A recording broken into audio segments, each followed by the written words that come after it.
bana, wawakilishi wa USA wanaoelekea pale Pakistani, mji wa Islamabad, wameenda pale takriban watu 4, akiwemo wa kwanza ni makamu wa rais huyu JD Vance, ambaye ni makamu wa rais, na wengine tena Steve Witkoff na Kushner. Hao wote wengine ni wanadiplomasia, ndo wanaelekea sasa kule mjini Islamabad. Kwa hiyo sisi tuendelee kusikilizia, maana wapata watu kama 4 hivi kutoka upande wa USA ambao wanaelekea Islamabad.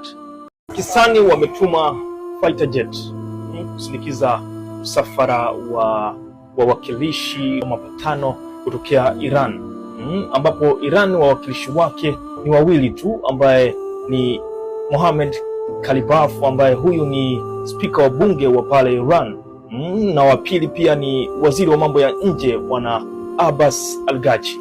Kwa hiyo Pakistani wamewatumia fighter jet ili kuwasindikiza kwenye hiyo safari yao ya kuelekea Islamabad pale nchini Pakistan. Tuendelee kusikilizia kwamba inakuwaje haya makubaliano yao yatafikia wapi.